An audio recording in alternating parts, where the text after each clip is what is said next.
আপনাদের স্বাগত জানাই আমি আমার রাজনৈতিক বিশ্লেষণ শুনবার জন্য। এই বিষয়টা নিয়ে আজকে যেটি নিয়ে আমি কথা বলছি সেটি নিয়ে আসলে আমি গতকালকেই কথা বলতে পারতাম, কিন্তু পরিস্থিতি আসলে বোঝার জন্য, কে কিভাবে নিচ্ছেন সেটা বোঝার জন্য আমি একটু সময় নিয়েছি।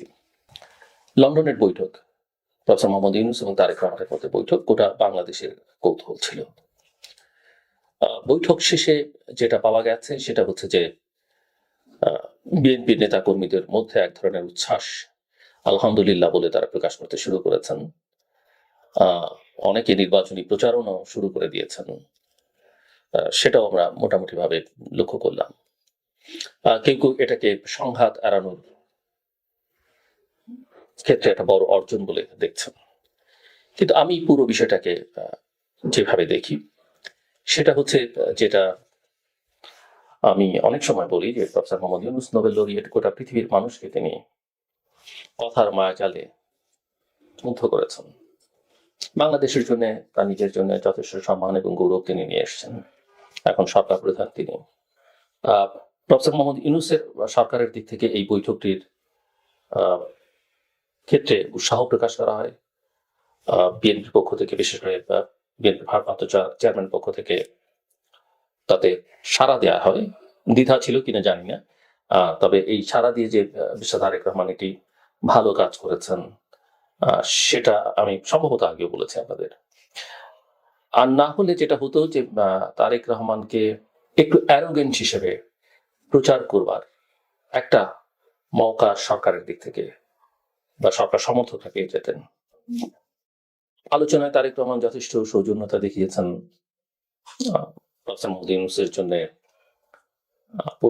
উপহার নিয়ে গেছেন, তার মায়ের সালাম, সাবেক প্রধানমন্ত্রী বেগম জিয়ার সালাম তাকে পৌঁছে দিয়েছেন।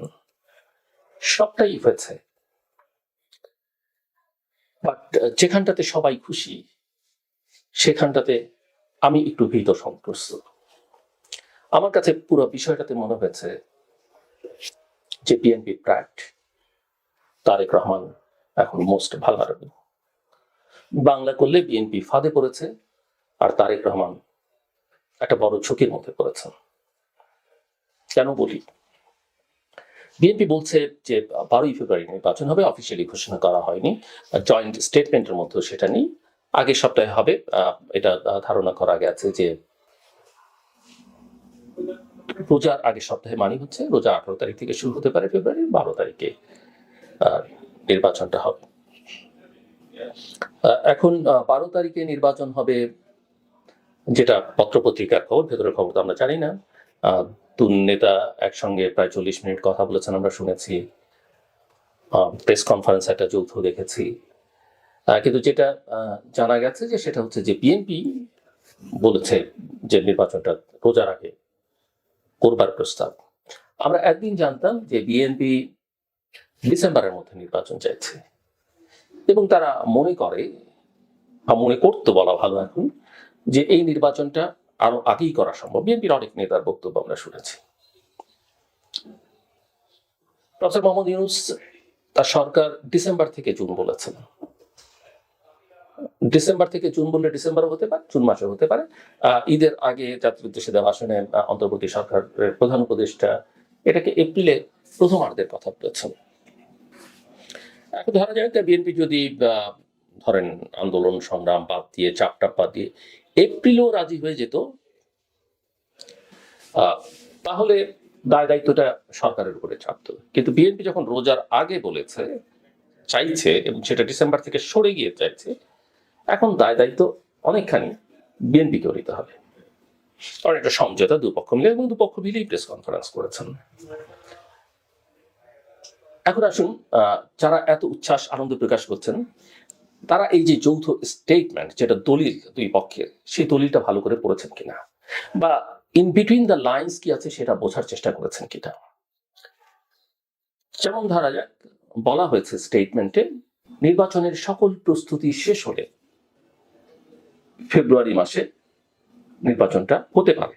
প্রথম কথা, 12 তারিখ হচ্ছে সেটা বলা হচ্ছে না। দ্বিতীয়ত হচ্ছে, আপনাদের আমি একটা কথা স্মরণ করে দিই যে নির্বাচন এর তারিখ ঘোষণা করলেই যে ওই তারিখে নির্বাচন হতে হবে সেটাও কিন্তু কথা নেই। বাংলাদেশে রেকর্ড আছে নির্বাচনের তারিখ ঘোষণা করবার পরেও সেই তারিখে নির্বাচন না হওয়া। বাংলাদেশে অনেক জাতীয় নির্বাচন হচ্ছে রোববারে, এই 12ই ফেব্রুয়ারি হয় বৃহস্পতিবার। এটা এমন কোনো সমস্যা নেই, বাধ্যবাধকতা নেই, আমি জাস্ট তথ্য হিসেবে আপনাদের জানিয়ে রাখলাম। দ্বিতীয়ত, এই স্টেটমেন্টের মধ্যে দুপক্ষ যেটা বলছে, অর্থাৎ ড্রাফটটা হয়তো সরকার করেছে, বিএনপির তাদের সম্মতি আছে, ড্রাফটটা বা এই বিবৃতিটা উপস্থাপন করা হয়েছে সরকারের দিক থেকে, অর্থাৎ সরকারের একজন ব্যক্তি, জাতীয় নিরাপত্তা উপদেষ্টা ডক্টর খলিলুর রহমান স্টেটমেন্টটা করেছেন।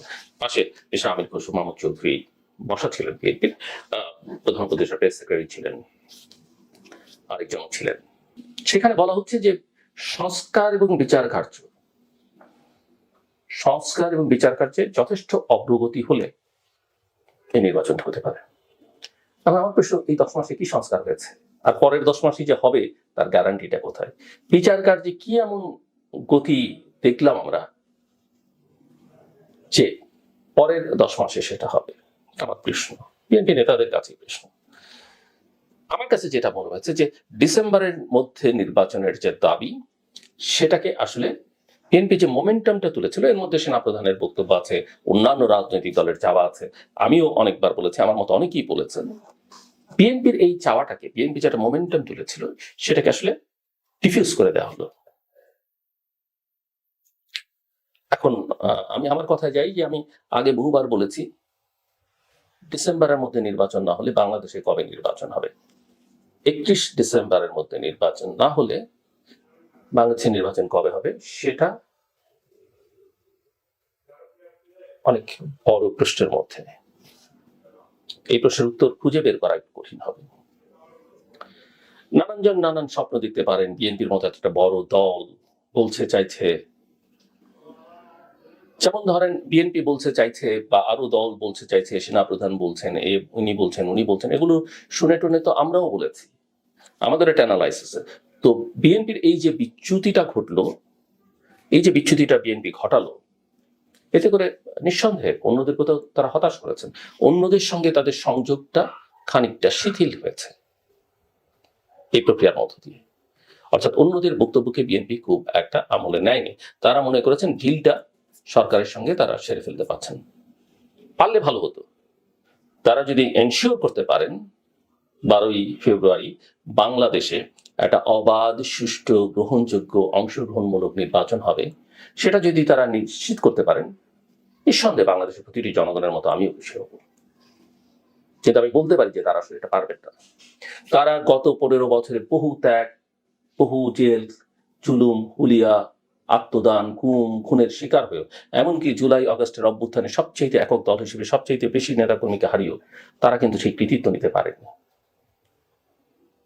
আজকে এটাও আমাকে বলতে হচ্ছে। আমি মনে করি এই সরকারের কাছ থেকে নির্বাচন আদায় করবার, বা এই সরকারকে দিয়ে নির্বাচন করাবার কৃতিত্ব বিএনপি নেবার কোনো সুযোগ এটা বিএনপি হারিয়ে ফেলল। I am sorry to say this. এই নির্বাচন আসলে ফেব্রুয়ারিতে হবে না।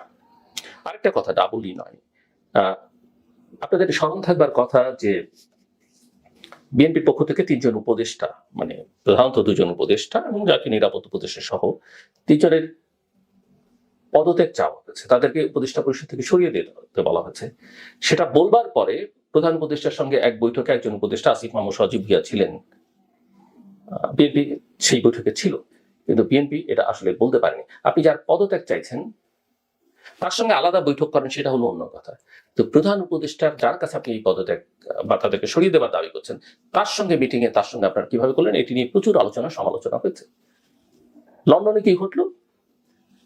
ওই যে 3 জনের মধ্যে একজন জাতীয় নিরাপত্তা উপদেষ্টা ডক্টর খলিলুর রহমান, তার পাশে বসে মিস্টার আমির খসরু মাহমুদ চৌধুরী এবং বিএনপির আরেক নেতা, প্রেস সেক্রেটারি আছেন, তারা একসঙ্গে প্রেস কনফারেন্স করছেন এবং ডক্টর খলিলুর রহমান মিস্টার তারেক রহমানকে ওই মিটিং এ স্বাগত জানাচ্ছেন। ব্যাপারটা কি দাঁড়ালো? আপনি তাকে সরিয়ে দিতে চাইছেন, কিন্তু আসলে আপনি শেষ পর্যন্ত তাকে এন্ডোর্স করছেন, স্বীকার করে নিচ্ছেন, মেনে নিচ্ছেন, এবং ডক্টর খলিলুর রহমানকে নিয়ে আরো বেশ কিছু গুরুত্বপূর্ণ জায়গার সঙ্গে সম্পর্কের একটা টানাপোড়েনের কথা আমরা সবাই কম বেশি জানি। সেটাও আসলে বিএনপি খানিকটা ইগনোর করলো। তো এই গোটা বিষয়টাতে যেটা দাঁড়ালো, আমার কাছে যেটা মনে হয়, এমনিতেই একটা ধারণা, অভিযোগ বিএনপির মধ্যে, এর সত্যতাও আছে, একেবারে সবটা অসত্য সেটা না, যে 8ই অগস্টের পরে চাঁদাবাজি, দখলদারি এগুলোর মধ্যে বিএনপি জড়িয়ে পড়েছে। এগুলোর মধ্যে আসলে এনসিপি আছে, খুব স্মার্টলি জামাতও কোথাও কোথাও আছে, কিন্তু বদনাম বেশি হয়েছে বিএনপির।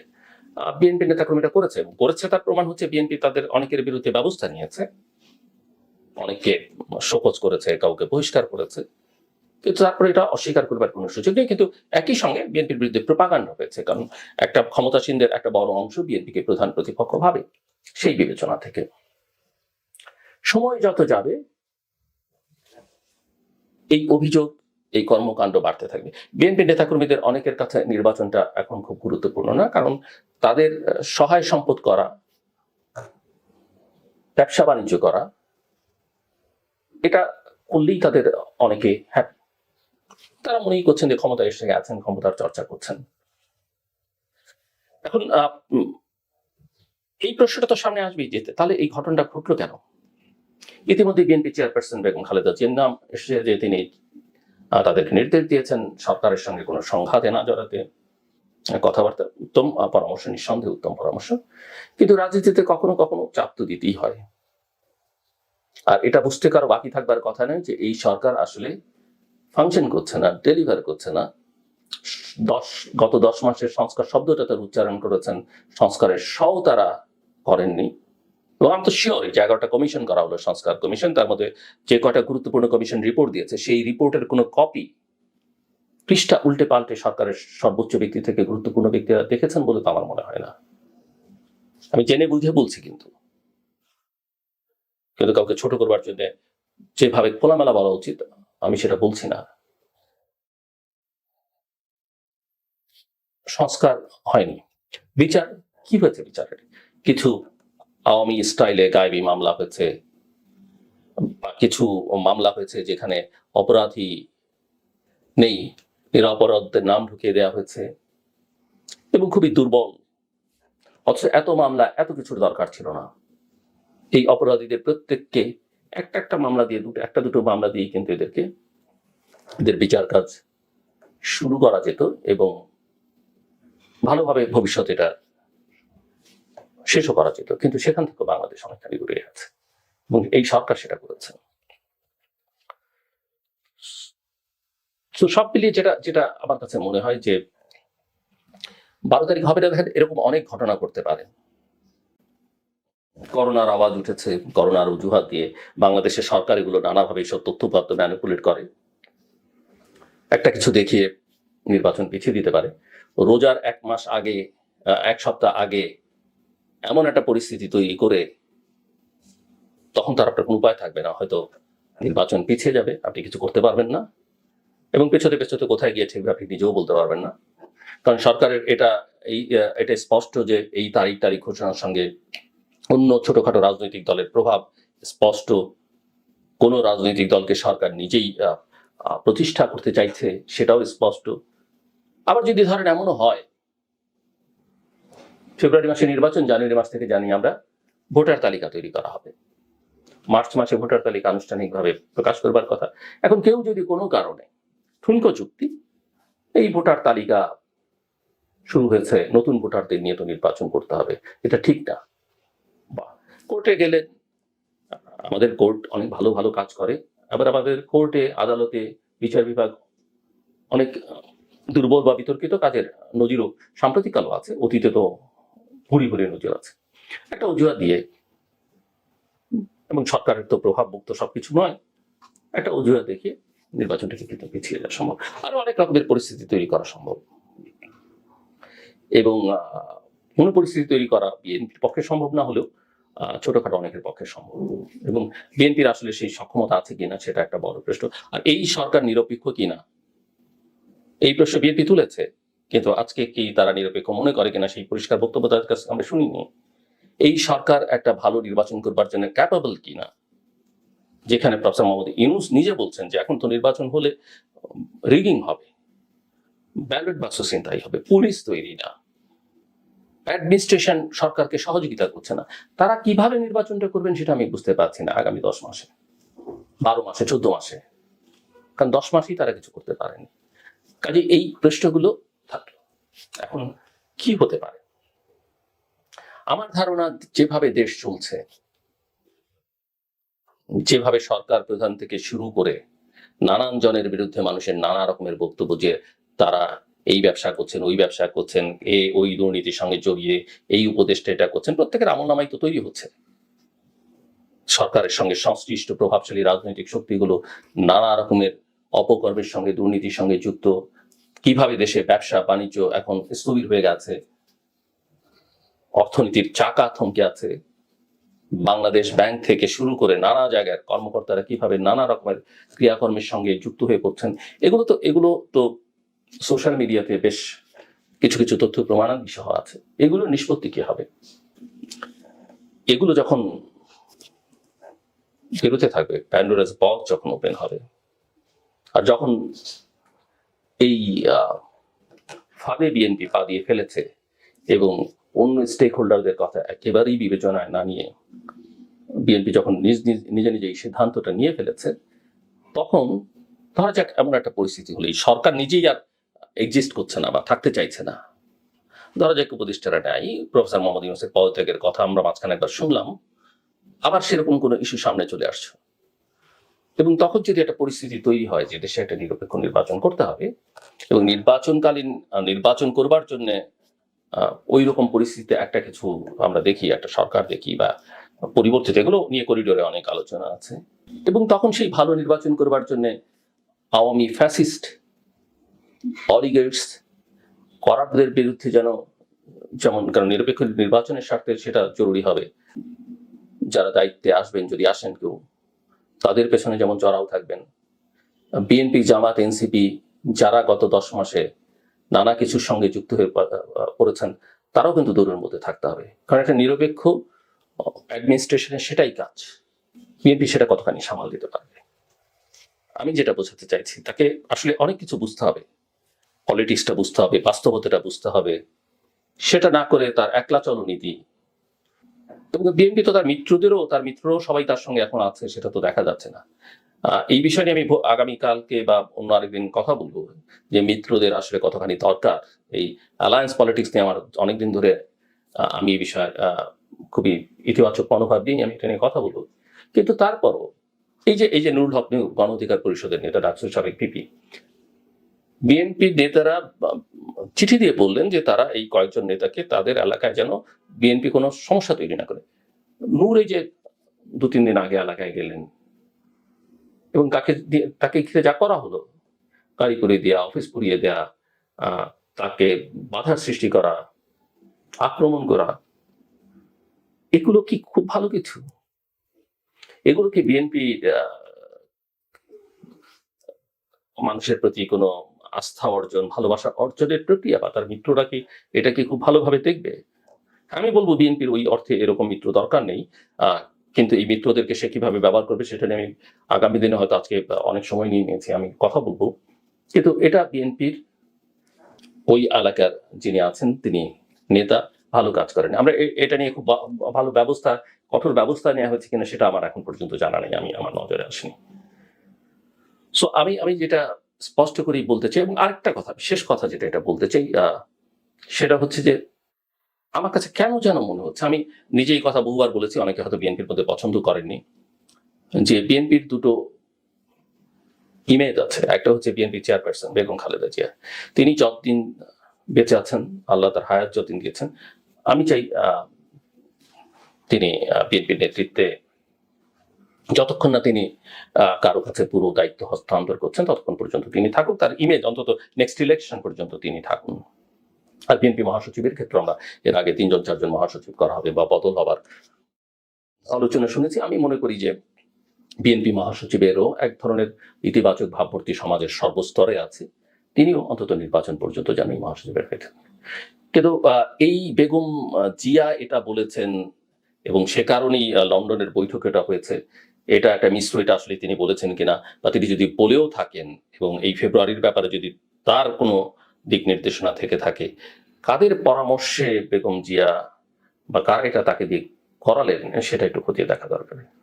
দ্বিতীয় সমস্যা যেটা আমি দেখি সেটা হচ্ছে যে আমার কাছে যেন মনে হয়, হ্যাঁ আমি জানি মিস্টার তারেক রহমানের পছন্দের কিছু মানুষ আছেন, প্রতিটা মানুষের প্রতিষ্ঠান দল সংগঠন চালাতে গেলে থাকে, কিন্তু আমার কাছে কেন যেন মনে হয় যে তিনি আসলে বেসিক্যালি খুবই একা। এক তো দেশ থেকে অনেকদিন দূরে আছেন, দূর থেকে সবকিছু পরিচালনা করছেন, কিন্তু অনেক সময়ই তাকে এবং একটা নানা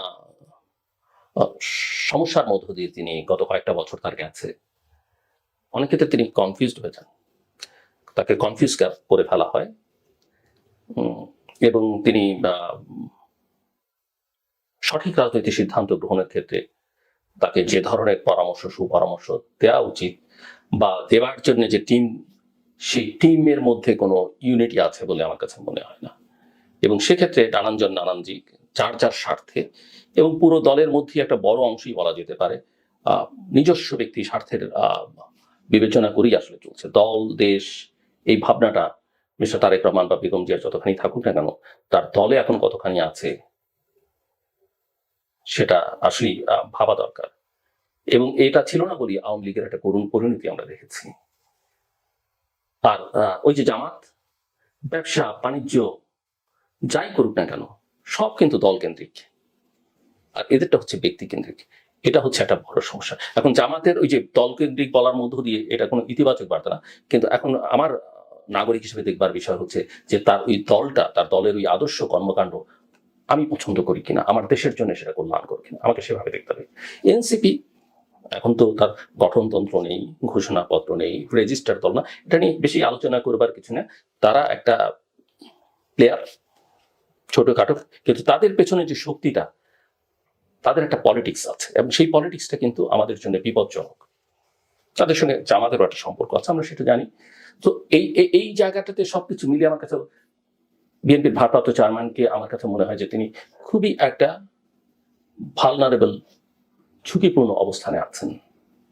তার দুর্বলতা, সীমাবদ্ধতা, নানা কিছু নিয়ে সমালোচনা আছে, একজন রাজনীতিকের থাকবেই, কিন্তু সেটাকে তিনি গত কয়েক বছর অনেকখানি ওভারকাম করেছেন।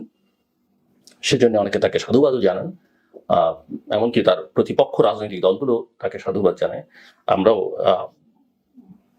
সাধুবাদ জানিয়েছি, ধন্যবাদ জানিয়েছি। এরপরেও আমার কাছে মনে হয় যে মিস্টার তারেক রহমান যথেষ্ট ঝুঁকিতে আছে এই দল নিয়ে, এই সঙ্গী সাথীদের নিয়ে তিনি সামনে কতটা দল পরিচালনা। তো আমি যদিও অনেকবার বলেছি যে দলের চাইতে তাকে এখন দেশ নিয়ে ভাবা উচিত, আঞ্চলিক পরিস্থিতি, বিশ্ব পরিস্থিতি নিয়ে তার ভাবা উচিত এবং সেভাবে তার কর্মপন্থা নির্ধারণ করা উচিত। আমার কাছে মনে হয় যে তিনি অত্যন্ত ঝুঁকিতে আছেন। এটা নিয়ে আসলে তার যথেষ্ট, আমি বিশ্বাস করি তিনি হোমওয়ার্ক করেছেন।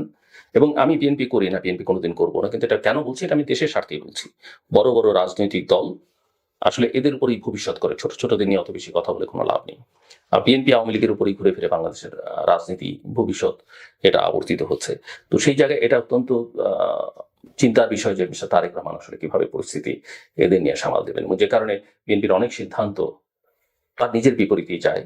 এবং মিস্টার রহমান যাদেরকে পছন্দ করছেন তারাই কতটা আসলে তার জন্য কল্যাণকর, কিংবা তার থেকে যারা দূরে আছেন তারাও কতটা কল্যাণকর বা ক্ষতিকর, সেগুলো নিয়ে আরো চুলছেরা বিশ্লেষণ তাকে করতে হবে এবং তার কর্মপন্থা নির্ধারণ করতে হবে।